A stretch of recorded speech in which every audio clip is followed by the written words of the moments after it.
देश में अब चुनावों के लिए कुछ ही समय शेष है। अब दिनों में गिनती चालू है और इसी बीच ओडिशा कांग्रेस में शीर्ष नेतृत्व में कुछ फेरबदल देखने को मिला है। ओडिशा में प्रचार कमेटी के अध्यक्ष में बदलाव हुआ है और आए हैं दिल्ली से भक्त चरण दास। ओडिशा के ही हैं और ओडिशा के बाहर रहकर भी ओडिशा के लिए ही काम करते रहे हैं। कांग्रेस के लिए बड़े बड़े पदवी में रहे हैं और बड़े बड़े मूवमेंट्स में भी इनका एक बड़ा योगदान रहा है। मेरे साथ भक्त चरण दास खुद जुड़े हुए हैं।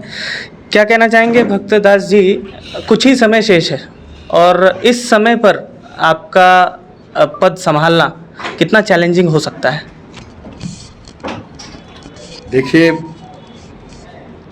समय का कीमत मैं समझता हूँ, इसका मूल्य क्या होता है मैं जानता हूँ। आज समय लोकतंत्र को बचाने का है, संविधान को बचाने का है, चोरों को भगाने का है, अन्याय अपराधी लोगों को भगाने का है, न्याय देना है किसान को, महिलाओं को, नौजवानों को, वंचितों को सामाजिक न्याय भी देना है, हक देना है प्रशासन की प्रणाली में।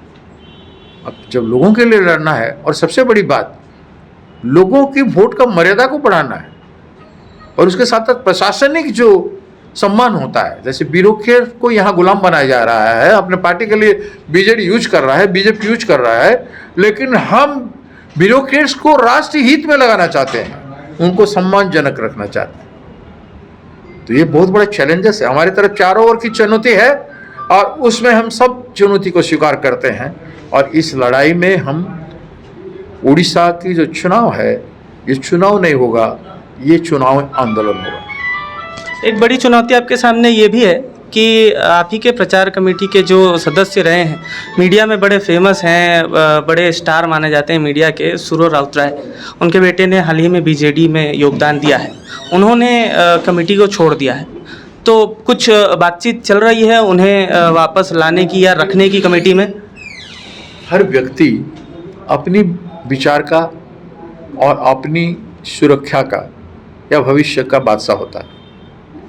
कोई अगर अपने को असुरक्षित समझे, बाप कांग्रेस में है, उनके हर नस नस में कांग्रेस है और रहेगा भी। उनके सुरो राउत एक ऐसा व्यक्ति हैं, उनसे कांग्रेस को आप निकाल के उनकी शरीर से या उनके दिमाग से नहीं फेंक सकते। उनका बेटा ने असुरक्षित समझा, वो बीजेडी में चले गए हैं। हमें दुख है कि हमारे घर का एक बेटा बीजेडी में चला गया। भगवान उसका कल्याण करे, हम उसका अमंगल नहीं चाहेंगे, लेकिन चुनाव में हम कांग्रेस पार्टी को जिताना चाहें। उसमें उनका छोटा भाई आया था, आज आप लोगों के सामने मुझे मिल के गए, वो चुनाव लड़ना चाहते कांग्रेस। तो इतने बड़े आज़ाद मुल्क में व्यक्ति की स्वतंत्रता को हम राजनीतिक दृष्टिकोण से नहीं तोड़ना चाहते हैं। व्यक्ति की स्वतंत्रता है, वो कर सकता है। हाल ही में आप लोगों ने बीजेडी और बीजेपी का कथित विवाह करवाया था और जो एक तरीके से अलायंस होने वाला था, उनका वैचारिक विवाह हो चुका था। उनका वैचारिक विवाह हो चुका था, पहले भी विवाह उनका हो चुका था 2009 में साथ, फिर डाइवोर्स हो गया था। फिर इन लोगों का साठगांठ चलता रहा, पार्लियामेंट में, दिल्ली में पार्लियामेंट, राज्यसभा चुनाव में सब इनका शादी ब्याह चलता रहा। उनको साथ है, ये बात उड़ीसा लोग तो जानते हैं।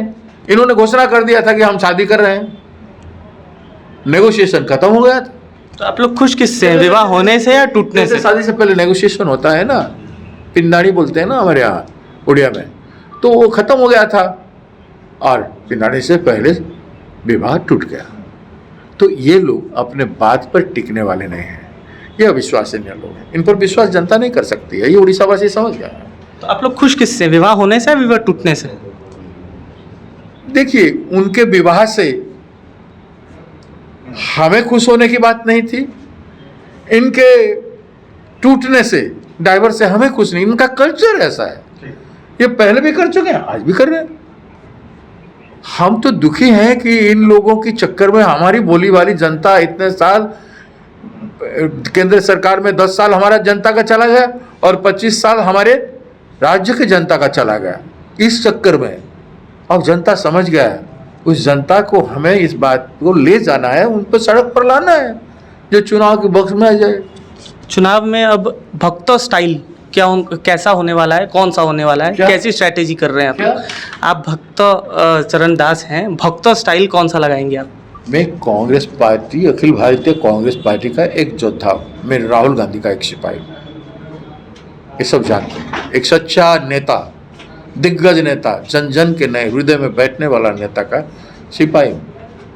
और उन्होंने आदेश किया है और उस आदेश पर मैं चुनावी प्रचार को चुनाव आंदोलन बनाने आया हूं। आप सोच लीजिए फर्क आंदोलन क्या होता है, मैं जानता हूं। और जो मेरे बारे में जानते हैं, उड़ीसा में मैंने भूख की लड़ाई लड़ा था, आज तक लोग याद करते हैं। 40 साल ऊपर हो गया, 80 के दशक में, लोग भूले नहीं हैं वो लड़ाई। उस समय याद करें, न्यूज़पेपर खोल के देख लीजिए, बिजू पटनायक कहा था मेरे बाद अगर उड़ीसा में कोई नेता होगा, नवीन बाबू का बाप कहा था मेरे बाद कोई नेता होगा उड़ीसा का था, वो पश्चिम उड़ीसा का फाइटर लीडर, वो क्लियर कट भक्त चरण दास के बारे में बोला था। वो सारे न्यूज़पेपर का फ्रंट लाइन था।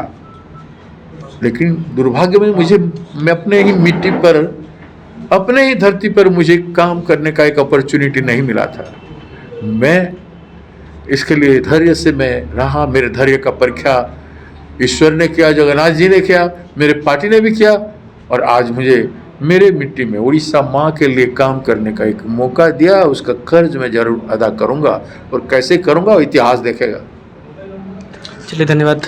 लंबे समय के अंतराल के बाद भक्त चरण दास उड़ीसा वापस लौटे हैं और अब देखना ये होगा कि कांग्रेस किस तरीके से उड़ीसा की राजनीति में एक बड़ा मुकाम हासिल करती है। अब देखना ये होगा कि क्या स्ट्रैटेजी कांग्रेस अपनाती है, जिसे अपनाकर कांग्रेस एक बड़ी बहुमत हासिल करने की तैयारी करेगी।